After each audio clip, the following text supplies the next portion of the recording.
Hey everybody, Nick here, and today I got a review for you of this little guy. This is the Mar Ultralight Falcon knife. Interesting knife from a lesser-known brand. Mar Knives was founded by a guy named Mar, according to the Wikipedia, son of some Chinese immigrants, but he served in the Special Forces during the Vietnam War for the United States.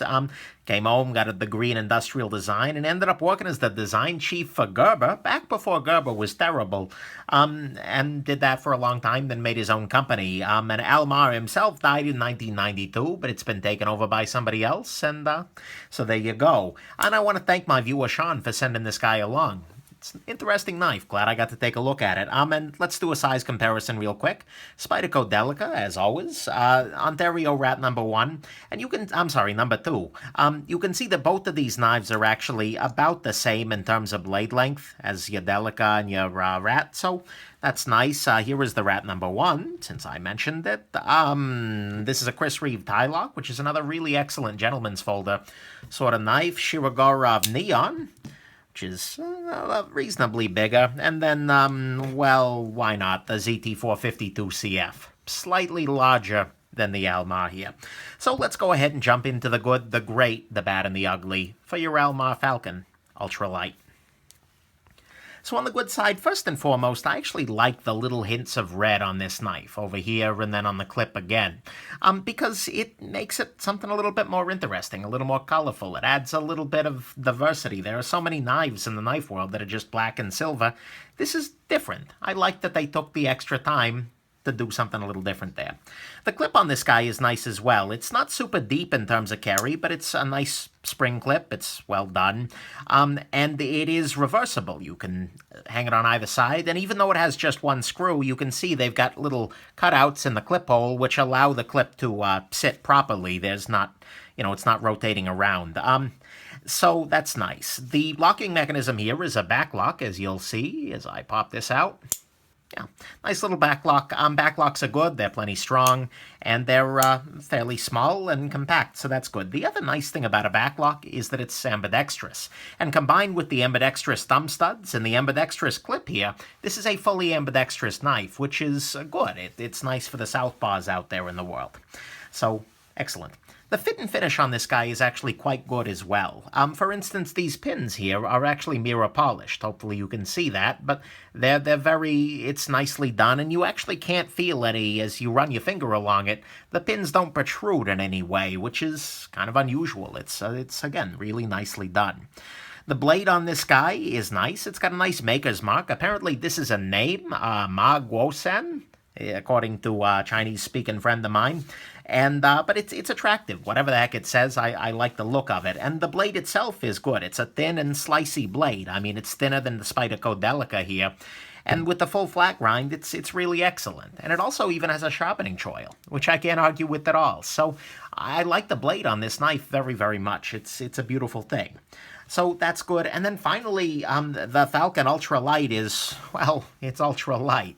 Let's actually get a weight on it here. 1.47 ounces. You're going to be really hard-pressed to find the knife that's lighter weight than this. And the way they accomplish that is by having just G10 on the sides here, and then metal on the back supporting the back lock. But it's a really, really lightweight knife. This guy disappears in the pocket, especially given that it's nicely curved. You're just not going to feel like you're carrying this, which makes it actually a decent enough option with slacks or something like that. So there you go. That's your good. It's got this nice black and red theme. The clip is good. Got a nice back lock to it. It's ambidextrous. The fit and finish on it is good. The maker's mark is good. The blade is good. And it's really just absurdly lightweight. And I appreciate that very much. Let's talk about the great.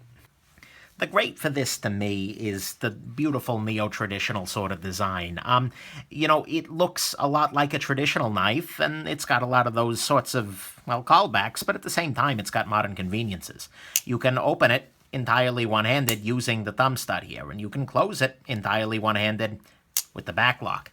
That's nice. It's got a pocket clip on there. That's a very nice thing too, but it's not super heavy, so it's not going to weigh down your slacks. This, as a result, is a really incredible gentleman's folder. This would be beautiful in the boardroom as well as, maybe not on the job site. It's not super beefy, but still. They've done a really great job of creating a very, very classy knife. You take this guy out in the lunchroom and people are going to look at it like, oh, that's interesting, as opposed to you take this guy out in the lunchroom and people are going to be screaming murder. So, that's a nice little thing here. This is a great little gentleman's knife, and it's a nice neo-traditional sort of thing, and I'm a sucker there. So, there you go. Let's talk about the bad. So on the bad side, first a couple of nitpicks that aren't necessarily even that bad. The big one is that the scale's a G10 only. There's no skeletonized liners, there's no metal in here really at all, except on the spine to hold the backlock. On a knife like this, that's meant to be a gentleman's folder, that's not a big deal. You're not going to be tactical batoning with this, or at least you are. If you are, you should reevaluate your life priorities. So I think it's fine for this knife, but if you're a snob for having steel inside there, it's going to be a problem here.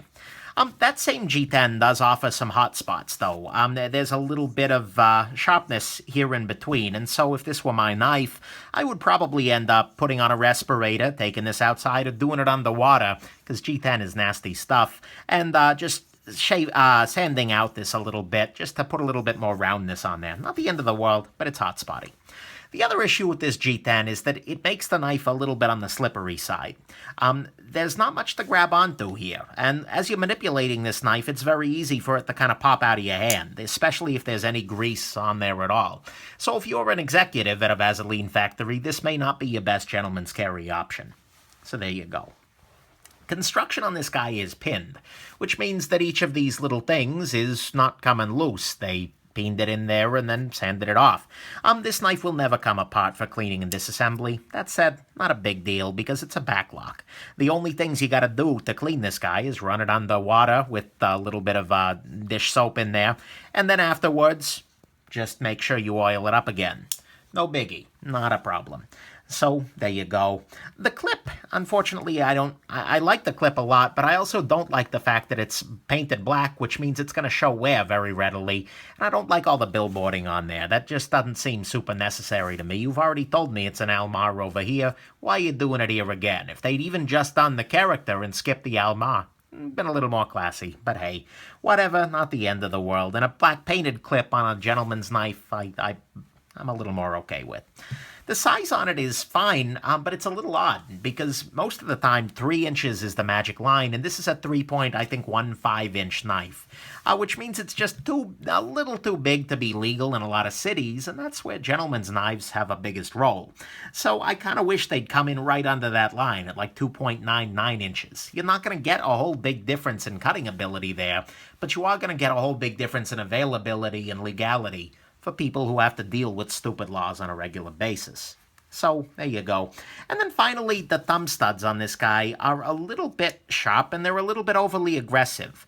Again, this is something I'd probably take a little sandpaper to round off, but it's certainly easy to grab at them, but I don't know, they seem to be a little bit hardcore, and you can see they stick out way past the edge of the knife here. So, I don't know. Not the end of the world, but that's a little issue. So that's your bad. You've got G10 only construction. You got some hot spots on the G10. It's a little slippery, not a great Vaseline factory knife. Construction here is pinned. There's some billboarding on the clip and black paint that I don't love. It's just a little too big for some legal reasons, and then the thumb studs are a little sharp. Let's talk about the ugly. Okay, the ugly thing, 3 things here, actually. First off, the lock bar is a little bit on the sharp side. I complained about this for the Spyderco Chaparral, but anytime you have a very narrow back lock, it digs into your thumb in an unpleasant way. Is it the end of the world? No. But it is something that's a little unpleasant every time you use the knife. Some people, if you use this part of your thumb, it's a little bit better, and that's true, but each time it's just like, that's kind of a shame. And maybe they could have done something better, maybe they couldn't, but at least to me, that's a little bit ugly. There is, though, something very, very ugly about this knife, and that's the steel. This steel is Aus 8. Aus 8 is not a terrible steel. I mean, it's way better than some of the stuff that was available 50, 60 years ago. However, these days, it's either barely okay or it's barely not okay.